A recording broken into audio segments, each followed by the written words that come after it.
Hey everyone, I'm Sison, and today we're taking a look at the Sigma 35mm F1.2 lens for the Sony E-mount system.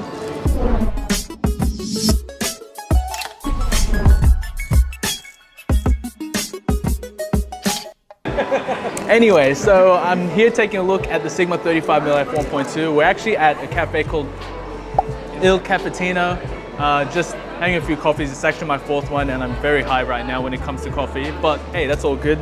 But today we are taking a look at the Sigma 35mm F1.2. I actually have it mounted on the new Sony A7R4, so this is going to be an interesting test to see how well it actually handles.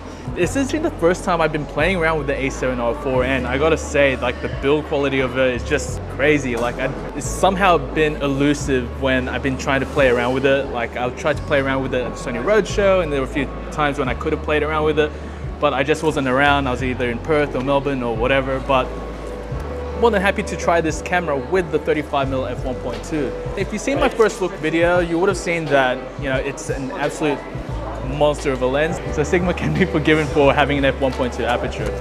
All right, so before we head out, I'll just do a quick little tour around the lens itself. So very similar to how it was done with my first look video, but to just take you through a quick tour.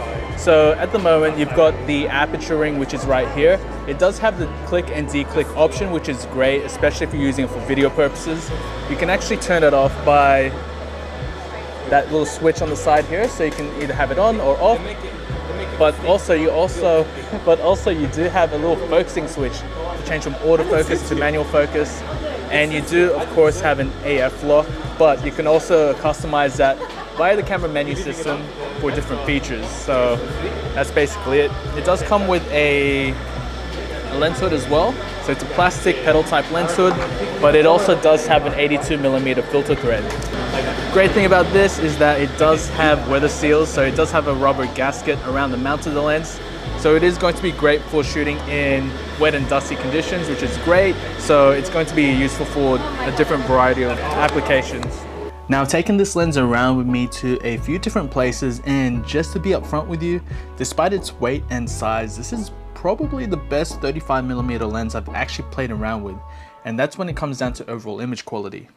Okay, so taking a few photos around Hyde Park with Hannah and Helen.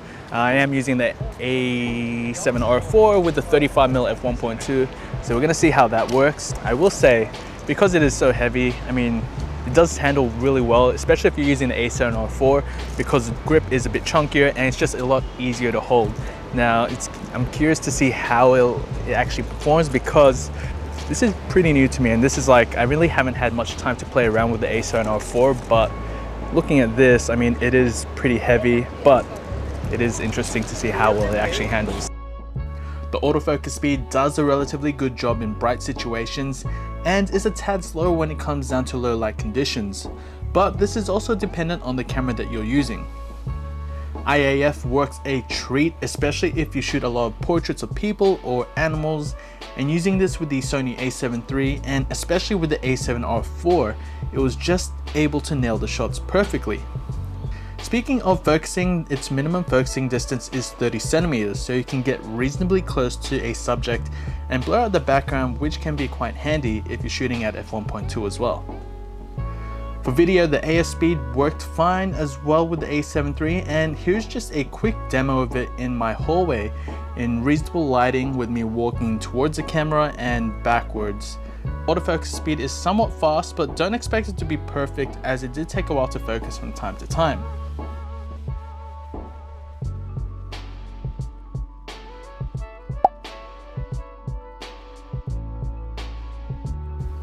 With its solid build, it is front heavy, so just remember to support the bottom of the lens with one hand whilst holding the camera with your other hand, just in case the worst were to happen when the mount gets damaged. And with its size in mind, this is easily heavier and taller than the Zeiss 35mm f1.4 from Sony. With its 82mm filter thread, filters can become a bit expensive, so just keep that in mind if you want to factor in overall cost of owning a lens like this, especially if you want to attach filters. Like I said earlier, this is easily one of the best 35mm lenses on the market, and when it comes down to image quality, just playing with it on the first night that I actually owned it, I could see how sharp it is throughout the frame, And this is a trait that a lot of photographers have become accustomed to when it comes down to Sigma's Art series line. Bokeh is smooth and appealing and doesn't distract from the subject in focus. The colors and the contrast is something that I actually do like with this lens compared to other branded lenses, so this made it more appealing to me when it came down to taking a few photos.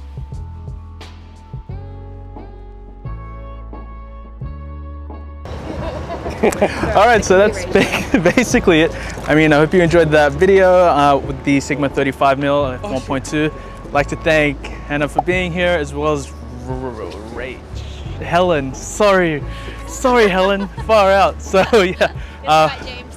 Yeah, apparently I'm James now. So I'm James, Rachel, and Hannah. So yeah, that's basically it. If you have any questions about the Sigma 35mm F1.2 or the Sony A7R4, please feel free to leave a comment down below. If you already own this or have intentions of getting it, what do you think of it? What do you think of the images? But also, you can follow me on Facebook and Instagram for more sample photos and photo updates of this lens and other cameras that I do videos on. And don't forget to take a look in the description down below for more information about this lens, as well as affiliate links which do help support the channel and future projects. Until then, happy shooting and thanks for watching. Hannah and Rachel, oh man, Helen, sorry Rachel, no, Helen. We're in Hyde Park with Hannah and Rachel, man. So just walking around with Hannah and Rachel, fuck. A few shots with Hannah and Rachel, fuck.